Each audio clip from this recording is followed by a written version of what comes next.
Divorce के पूरे 5 साल होने के बावजूद भी कैलाश ने अभी तक दूसरी शादी के बारे में नहीं सोचा है। बस अपनी 4 साल की बेटी शैली के बारे में ही हर पल सोचता रहता है। हालांकि जब से दोनों अलग हुए हैं तब से केवल एक बार ही अपनी बेटी से मिल सका है बेचारा कैलाश। कैलाश की बुआ रानी ने अपनी फ्रेंड शीला से डिटेल शेयर की। यार क्या ही बताएं आजकल के इन बच्चों के बारे में। उम्र गुजर जाती है लेकिन फिर भी अपने पार्टनर का चुनाव नहीं कर पाते हैं। अब मेरी भतीजी को ही देख लो, पूरे 31 साल की हो चुकी है, लॉ की पढ़ाई भी पूरी कर ली, फिर भी अभी तक उसे अपनी पसंद का कोई लड़का नहीं मिला है। कहती है जब मिल जाएगा तो शादी कर लूंगी। सुन शीला, एक काम कर, मेरे कैलाश से एक बार अपनी भतीजी श्रद्धा को मिलवाने का प्लान कर।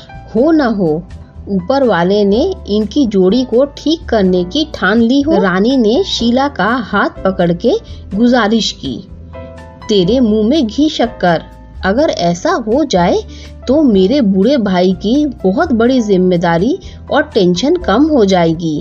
बेचारे ताउम्र नौकरी करते रहे और अब बुढ़ापे में बेटी की शादी हो जाए इसी कामना में जी रहे हैं। शीला ने अपना दुखड़ा रोया। दरअसल ये लगभग 65 साल की महिलाएं बचपन से लेकर कॉलेज तक साथ में दोस्त थी।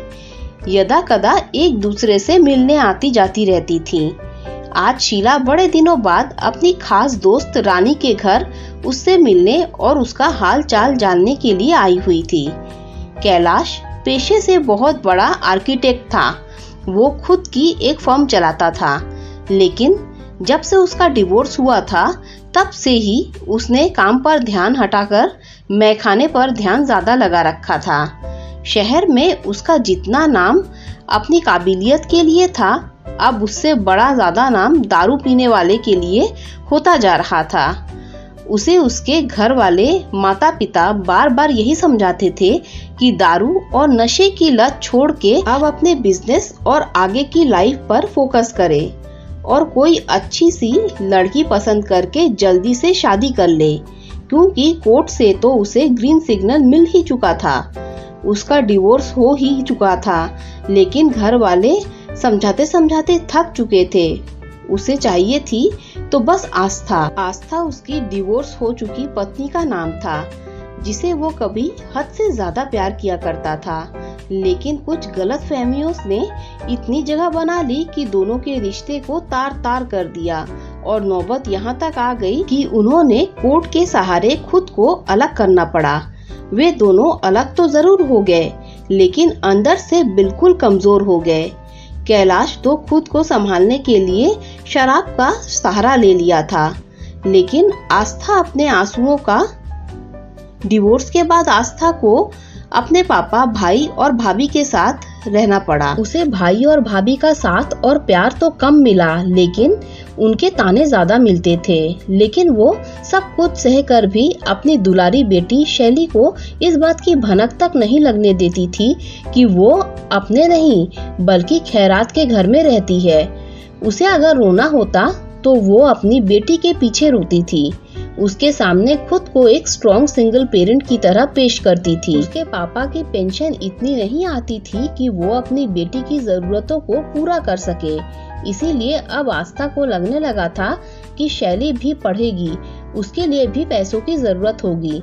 हालांकि कैलाश उसे हर महीने भत्ते के रूप में 10,000 रुपए देता था, लेकिन उससे भी गुजारा आसान नहीं था। उसने नौकरी करने का फैसला किया। एक दिन उसके पापा ने आस्था को बुला के कहा, आस्था बेटा, जिंदगी बहुत बड़ी है और ये भगवान द्वारा दी हुई एक अनमोल चीज है। इसे काटना नहीं, जीना चाहिए। इसीलिए हमारी बात मानो तो एक बार फिर से अपना घर बसाने के बारे में सोचो, ताकि आपकी जिंदगी बन जाए।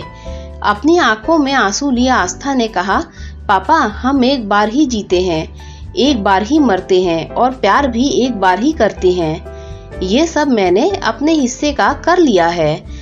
अब मेरी कोई तमन्ना नहीं है। बस अब मैं चाहती हूँ कि मेरी बेटी शैली की जिंदगी बन जाए।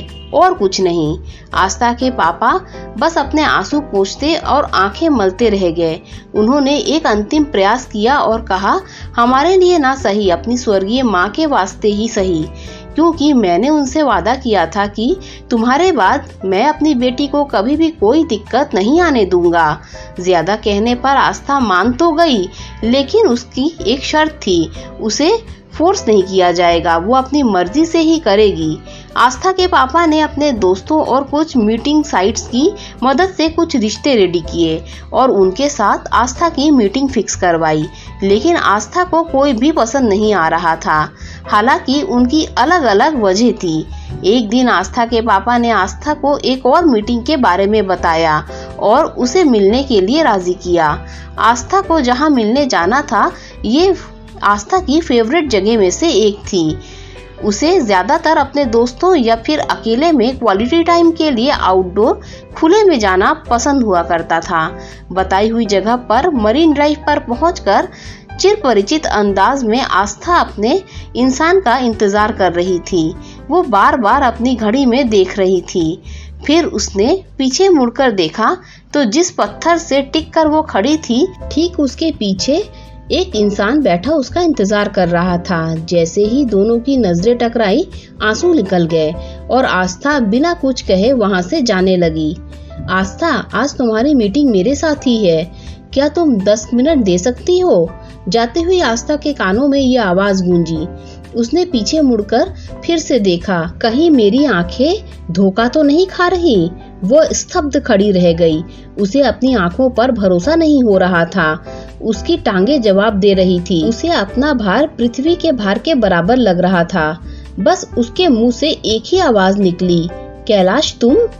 अब कैलाश चलकर उसके पास आ चुका था।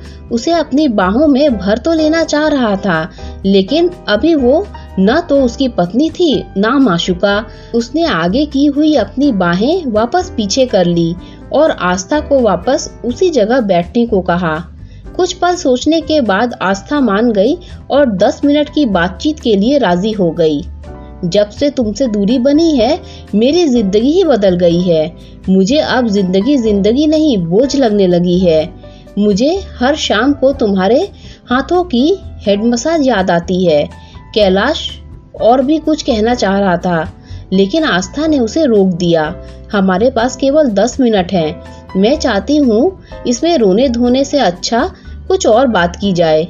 कैलाश चुप हो गया। आस्था घर के बाकी मेंबर्स के बारे में पूछती रही। कैलाश ने शैली से मिलने की इच्छा जताई तो आस्था ने थोड़े नरम लहजे में कह दिया, कभी टाइम निकाल के उससे मिलवाने के लिए लाएगी। आस्था की बात सुन के कैलाश को बड़ी खुशी हुई। कम से कम इस बहाने आस्था फिर से उससे मिलने तो आएगी ही। जाते जाते आस्था ने कैलाश से पूछा, आपने अभी तक दूसरी शादी क्यों नहीं की? कैलाश खामोश खड़ा रहा। फिर कुछ सोचने के बाद बोला, क्या हम फिर से शादी कर सकते हैं? आस्था वहां से जाने लगी और जाते जाते बोली, मैंने कभी इसके बारे में सोचा नहीं।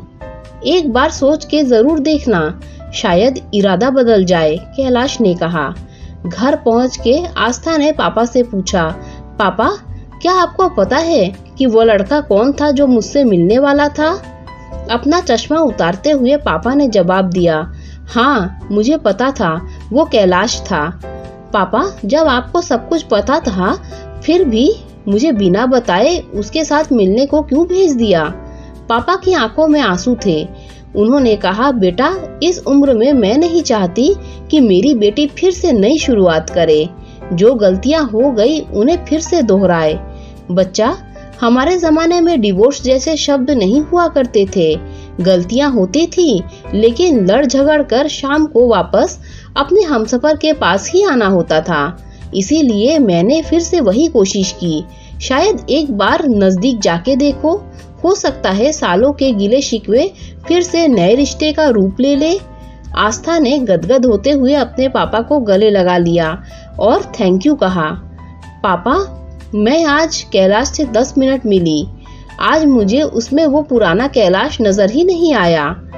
तो फिर एक बार फिर से एक मीट और अरेंज करवाएं? नहीं पापा, अब मैं खुद ही अरेंज कर लूंगी। बहुत सोचने के बाद आस्था ने दोबारा से कैलाश के साथ डेट पर जाने का फैसला किया। पहली डेट, दूसरी डेट और फिर ये सिलसिला दोबारा से शादी होने के बाद ही रुका। आस्था और कैलाश के पुनर्विवाह से दोनों फैमिली एक बार फिर से खुशी खुशी सुखी जीवन का आनंद लेने लगे। शैली का भविष्य भी उज्जवल हो गया। कैलाश एक बार फिर से शहर का सबसे जाना माना आर्किटेक्ट के रूप में मशहूर होने लगा। सब कुछ तो पहले जैसा ही होने लगा था, बस फर्क था तो बस इतना कि इस बार कैलाश एक जिम्मेदार और भरोसेमंद हस्बैंड बन चुका था। उसे अब अपनी पत्नी आस्था और बेटी शैली में अपनी जिंदगी नजर आती थी। दोस्तों, अगर आपको ये कहानी अच्छी लगी हो तो लाइक शेयर सब्सक्राइब कीजिए। Thanks for watching this video.